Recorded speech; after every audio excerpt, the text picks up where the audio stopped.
pour commémorer la Iloula de notre maître, Moreno Arav, Rabbi Haïm Hori, Baramberka. Alors, comme j'ai dit ce matin dans la Tfila, on l'appelait Ha'admour. Alors, c'est vrai qu'on entend le mot Admour, ça nous choque. On est un petit peu surpris par le nom, parce qu'en général, Admour, il est donné à qui? Ashkenazim. Alors, il faut savoir, c'est pas typique pour les Ashkenazim, mais le mot Admour, c'est des initiales. Adonenu, Morenu et Rabbenu. C'est la chose, voilà. Mais c'est exactement la même chose. Mais en tous les cas, il faut savoir que si ce soir, on est réunis pour faire donc cette Iloula, c'est un grand srout, c'est un mérite. Et je félicite donc la personne que tous les ans, elle veille que cette Iloula, elle soit prise en charge, qu'on l'a fait. Alors pour ceux qui se rappellent, dans le passé on la faisait en grandiose avec notre maître, Rabbi Daoud Madar, Hachem Yishlach Refoua Shlema, et Baruch Hashem. Donc tous les ans, on essaye de la faire, Bezrat Hashem, et c'est un très grand mérite. Moreno Arav Ben Mazouz. Alors il a parlé sur Rabbi Haïm Hori, il a dit c'est important, celui qui peut pèleriner, donc à Beersheva, c'est un grand srout, mais celui qui ne peut pas, il faut allumer une bougie. On allume une bougie, les Fodat Tzadir, faire des tfilot de Bezrat Hashem. Donc le srout du Tzadir, Tagen Ba'adeno.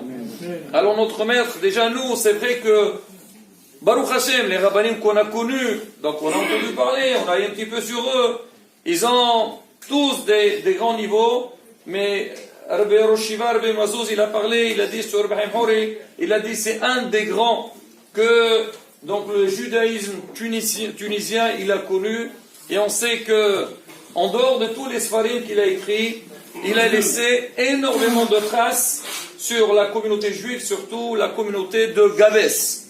Il est vrai que lui, il est originaire, Rabbi Haïm Hori, il est originaire de Djerba, il est né au Haras Ghera, Dirt. Alors, sa naissance aussi, elle était très spéciale, comme on l'a vu avec beaucoup de tzadikim. On dit une neshama théora, une grande neshama qui va venir dans le monde, elle ne vient pas facilement. Toujours il y a des ikouvim, il y a des perturbations, et à la fin elle arrive, et quand elle vient sur terre, elle agit, elle fait un grand travail. Alors comment il est né, Moreno Arav Rabbi Haïm Hori?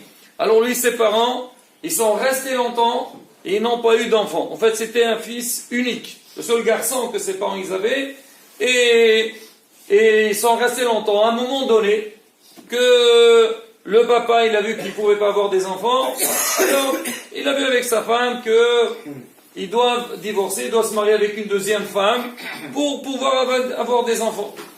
Alors, bien sûr, avant, on ne fait rien sans demander au Rav. Alors, le père donc de Rabbi Haïm et son épouse, ils sont partis voir Rabbi Zakin Moshe Mazouz. Ils arrivent devant lui pour lui parler. Rav, voilà, on est en train de projeter pour un divorce, et ils veulent l'askama, donc la confirmation du Rav. Et alors une fois arrivés devant le Rav, les deux ils avaient honte de parler de ça devant le Rav. Le Rav dit qu'est-ce que vous voulez? Dit non, Rav, on a des petits problèmes de Shlom Bayit. Est-ce que vous pouvez, on est venu vous poser des petites questions, comment arranger ce problème? Le Rav dit certainement, qu'est-ce qu'il y a? Rapidement, vite fait, ils rentrent les deux tout contents, ils reviennent à la maison. Ils rentrent à la maison, qu'est-ce qu'on a fait? On est parti voir le Rav pour lui parler donc du divorce, et on n'a rien fait. Bon, on dit on va voir, la semaine prochaine. La semaine d'après, ils reviennent. Oui, Rabbi, qu'est-ce qu'il y a? Qu'est-ce qui se passe? Dit, Shlom Bayit. Aouda, Shlom Bayit. 1, 2, 3 fois, c'est pas possible. Un moment après, ils ont dit, non, il faut qu'on voit le Rav, et on parle sérieusement. Pour eux, c'était pas du tout évident. Ils ont vécu ensemble, ils veulent pas se séparer. Mais bon, pour avoir des enfants, et là, ils arrivent devant le Rav, elle a dit, je vois que vous n'avez pas vraiment de problème, mais on dirait qu'il y a quelque chose derrière. Ils lui ont raconté l'histoire. Rav, voilà, vous savez très bien, ça fait des années, on n'a pas d'enfants, et voilà. Le Rav leur dit, écoutez, attendez une année. Et une année, après 1 an, s'il n'y a rien, alors moi je vous donne le guet. Mais pour le moment, restez comme ça. Et raconté une histoire identique avec Rabbi Shimon Bar Yochai. Bon, c'était un peu différent, mais exactement la même chose. Et l'année d'après, on ne va pas la raconter Be'ezrat Hashem, l'année prochaine. Bon, Alors l'année d'après, Baruch Hashem, Zachou, ils ont eu un enfant qui était Rabbi Hayim Houri. Alors Rabbi Hayim Houri, il a brillé donc dès son jeune âge dans le Talmud Torah, dans le Ma'alam, et vraiment à l'âge de 18 ans, il a eu la smicha. Il était Dayan. Et à Gabès, il y avait le Rav Rabbi Bouchabza, il avait besoin d'un Rav, de quelqu'un qui vient l'aider. On fait appel à Rabbi Khalfoun. À l'époque, Rabbi Khalfoun, c'était, on va dire, la sommité, le sommité de l'époque. On a dit, on a besoin de quelqu'un qui vient. Qu'est-ce que, d'après vous, Rabotai, Camus, si on va faire appel, on dit à Rabbi Khalfoun, on a besoin de quelqu'un pour qu'il vienne à Gabès, pour qu'il va venir faire quoi? Un Rav. Bien sûr, Voilà la communauté. Il a appelé, il dit, non, on a besoin d'un chalir sebour et quelqu'un qui va enseigner aux enfants. Regardez, Rabotai, un Dayan. Et donc, quelqu'un de... C'est seulement pour ça. Rabbi Hayim, il est venu, il est resté quelques années là-bas sur place, mais il a eu une popularité exceptionnelle. Il était très, très, très apprécié par les gens de la communauté. Après, il est retourné à Djerba. Il est revenu, il était dans la Dayanot avec d'autres rabbanim, Rabbi Frazi Alouch, un autre Rav. Et le Rav Bouchabza, il était appelé pour aller à Tripoli pour être Dayan là-bas. Et là, on avait besoin d'un Rav, d'un Talmid Chacham pour la ville de Gabès. On va demander qui? Rabbi Hayim Houri. La communauté le connaissait et il est venu là-bas. Alors il a fait un travail phénoménal au point que Moreno Arav Rabbi Khalfoun Cohen, il a témoigné sur Rabbi Hayim Houri. Il a dit Rabbi Hayim Houri, il a arrêté le Sar quelque part le Satan de l'assimilation sur les frontières de Gabès.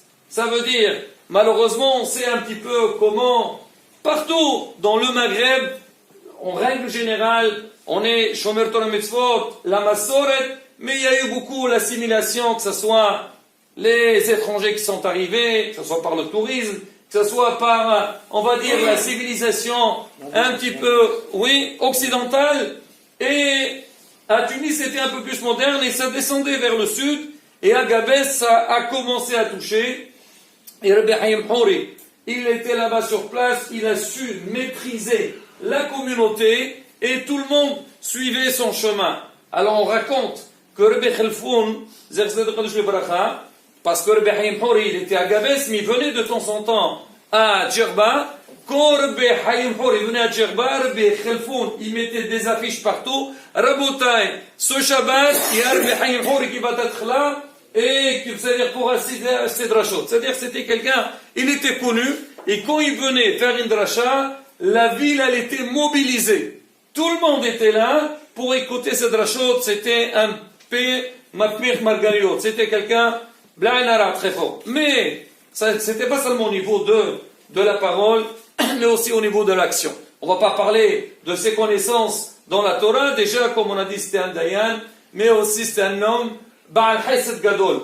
Il avait vraiment toute sa vie, il a travaillé sur ça, et surtout, on dit qu'il a énormément travaillé sur le Shlom Bayit, pour qu'il y ait la paix, Ben Ish Vishto, entre un homme et sa femme. Déjà, sur l'Éléna de Shlom Bayit, c'est tellement important, on dit qu'Akadosh Baruch Hu, il était prêt qu'on efface son nom pour l'histoire de la Sota, pour qu'il y ait le shalom entre un homme et sa femme, pour dire comme c'est important de moi Akadosh Baruch Hu.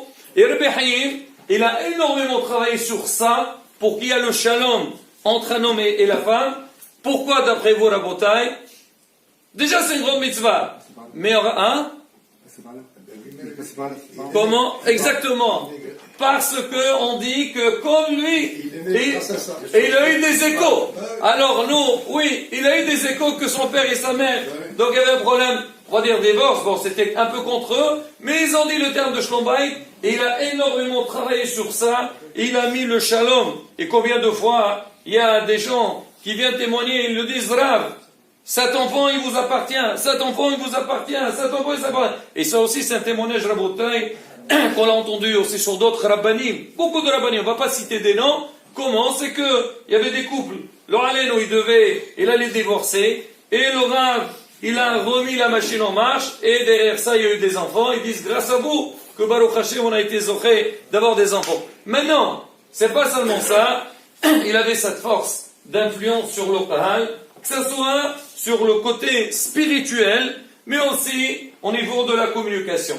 Alors le Rav, il a énormément veillé que tous les membres de la communauté soient pris en charge. Et surtout, il voyait les Aniyim. Déjà, il a mis en place ce qu'on appelle des coupotes. Aujourd'hui, donc on a ce qu'on appelle donc la tirelire, ou bien la caisse pour une yeshiva. Mais lui, il avait fait pour beaucoup de choses, et surtout pour les Aniyim, les Yitumim, les Almanot, pour les orphelins et pour les veuves. Alors, comment il faisait? Alors, il allait voir les commerçants. Et Rabotai, ça, c'est des témoignages que j'ai entendus, comme on dit, de source première. C'est qu'il venait il allait au chouk, il allait au marché où il y avait tous les commerçants. Il va voir un, Shalom Aleichem, oui, Rabbija. Alors, le Rav, il est là. Qui ne va pas accueillir le Rav? C'est sûr que c'est un grand kavod que le Rav, il arrive. Il dit, oui, Rav, qu'est-ce que vous avez besoin? Il dit, j'ai une affaire à vous proposer. Une affaire.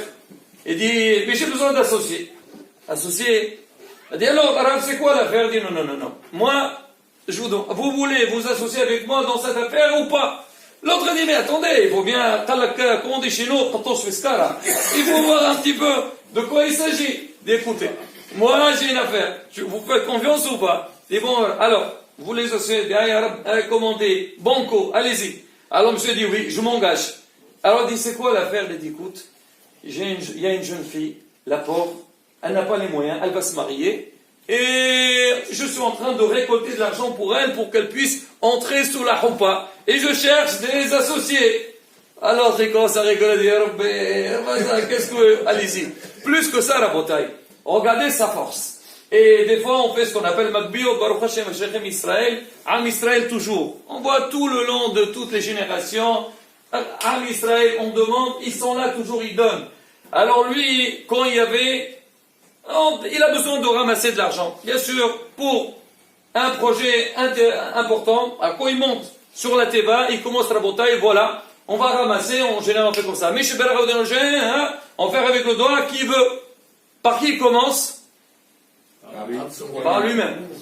Par lui-même, il commence, voilà, il donne une belle somme. Les gens disent quoi? Si le Rav Rabbi, il a donné ça, et lui aussi s'est engagé, qui ne donne pas? Hasbi Shalom était là, pas là pour les troubler, mais c'était comme ça. Il commençait, comme on dit, Nahshon ben Aminadab. Et c'est ça la force de Am Israël. Un homme, s'il veut que vraiment, on va dire, les projets, il avance, il faut être le premier, avancer. Commence à Kadosh Baruch Hu Ya'azo. Donc il a fait ça. Plus que ça, la bataille. J'aurais pas trop le temps de raconter des histoires, on a raconté de l'année passée, mais on va dire un petit peu, comme on dit, un peu des qualités de Moreno Harav. C'est, à tel point il a essayé d'influencer et d'aider la communauté. Alors, en dehors des livres qu'il a écrits, il a traduit beaucoup de livres en arabe. Il a fait ce qu'on appelle le judéo-arabe. On a toujours les Ma'asiyot, on a la Gadash al-Pes traduite en arabe et tout. Alors pourquoi il a fait ça? Il a traduit tous ces livres-là pour que les gens aient la possibilité. C'était pas à la portée de tout le monde de comprendre l'hébreu. Traduisez surtout les Ma'asiyot et tout le monde pouvait lire. Et aussi bien les hommes que les femmes, les petits. Et à travers ça, il y avait beaucoup de moussard. Il est arrivé à traduire un livre très connu et un grand livre de moussard, c'est le Pléiorès. Le Pléiorès, il a traduit en arabe. Oui, judéo-arabe. Et ça donne un hizouk. Et Rabotai, c'est ça. Moreno Arabi Mazouz, il a parlé dans un des shawarim sur. Il a dit, c'est comme ça qu'on a trouvé. On voit dans ces communautés, on voit les gens, la Yirat Shamayim, elle était, comme on dit, c'est quelque chose de naturel. La Imouna, elle était naturelle. Pourquoi? Parce que dès qu'on est petit, c'est ça nos livres. On lisait dans ça les histoires, on lisait sur le Baal Shem Tov, on lisait sur Ahweta, on lisait sur Baba Saleh. Et à travers toutes ces histoires-là, tous ces passages-là, donc déjà, comme on dit, dans le lait, les enfants, ils ont pris ça quand ils grandissent, ils restent avec ça. Et ça, c'était le grand travail. Je finis avec une toute petite histoire à la bataille sur les Nissim du Plaot, l'histoire des lions. Vous la connaissez tous, on l'a raconté les années passées. Alors, je vais raconter encore une histoire. Alors, les Nissim B'Niflaot qu'il a fait, c'est pas seulement quand il était en vie, mais après qu'il est parti. Là, vous allez à Beersheba, j'imagine maintenant, c'est bondé là-bas, les gens ils viennent de partout, ils viennent parce qu'ils savent pèleriner, c'est important, mais aussi ils viennent faire ce qu'on appelle Saudat Odaya, remercier Akadosh Baruch Hu, qu'à travers ce Sadir, ils ont pu donc aboutir à leur demande. Et il y avait une fois, une dame, elle n'était pas religieuse, en Israël, et elle est restée 8 ans, elle n'a pas eu d'enfant. Le soir, elle dort, et elle voit dans son rêve, elle voit quelqu'un, un homme, qui s'apparaît, et lui dit, moi je suis Hayim Houri. Il a honte de dire, il ne peut pas dire Rabbi Hayim Houri, il dit Hayim Houri, d'accord. Ana Hayim Houri, il a dit, madame, je vois que vous avez un problème, vous avez un souci. Il a dit, oui, c'est quoi votre souci? Elle a dit, ça fait 8 ans, elle est mariée, elle n'a pas eu d'enfant. Il lui a dit, écoute, tu vas avoir des enfants, fais attention aux règles de Taharat HaMishpaha. Respecte les lois de Taharat HaMishpaha, Bezat Hashem, tu auras un enfant. La femme se réveille, elle ne comprend rien du tout. C'était de l'arabe pour elle, de l'anglais. Elle ne comprend rien. Là, ni elle connaît, ni Rabbi Houri, ni Taharat HaMishpaha, rien du tout, elle ne sait pas. C'est une femme qui n'est pas religieuse. Alors, qu'est-ce qu'elle fait le matin? Elle va voir un peu les voisins. On dit, écoutez, hier soir, je dormais, j'ai vu quelqu'un. Et puis, il m'a dit, Hayim Houri. Tu quoi? Rabbi Hayim Houri. Allez, Shlam, Rabbi Hayim Houri. Ashmi, qu'est-ce qu'il t'a dit? Attendez, viens voir. Il montre la photo. Oui, c'est lui. Qu'est-ce qu'il t'a dit? Et il m'a dit, écoute, toi, tu n'as pas d'enfant et tu vas avoir des enfants. Si tu respectes les lois de Tahara, si tu veux, tu auras un enfant. Il dit, c'est quoi Tahara? Je ne sais pas, c'est même pas c'est quoi. Il dit, écoute, madame, tu sais, voilà. Une femme mariée, elle doit respecter, il y a des règles à respecter. Taharat HaMishpaha, il doit expliquer. Il a dit, tu veux qu'on t'appelle? Il dit, bien sûr, mais c'est Haraba. Voilà. Elle a commencé à apprendre, et Rabotaï, dans l'année, elle a eu un enfant. Et je crois, si je ne me trompe pas, la Pihayim, certainement. Mais, quoi qu'il arrive, Rabotaï, regardez la force, la grandeur de ces Sadiqim, on dit Sadiqim, Benitatan Ekrahim Hayim, même qui nous ont quittés, ils sont vivants. Et il est intervenu là-dessus que cette dame, elle a un problème. Et il lui a promis, donc il n'a pas rigolé, il savait qu'il ne joue pas avec le feu. Et grâce à Baruch Hashem, donc s'il a dit, il a été réalisé. Là encore une fois, Rabotaï, c'est un grand srout pour nous, que ce soir Baruch Hashem, on est réunis. On a pris de notre temps de venir, de faire kavod à ce tzaddik. On a allumé des bougies, celui qui va allumer encore, on allume, et on fait demande, on dit, toi le tzaddik, que tu es par Olam Ha'emet, tu es pour Ali Shurant, on te demande de faire des filotes à Kadosh Baruch Hu pour que Bezrat Hashem, il nous donne Hashem, il nous donne à chacun, il donnera ce qu'il a besoin, Bezrat Hashem, et qu'on aura la Géoula, Hashlema, Bemera Be'ameno, Amen, Amen.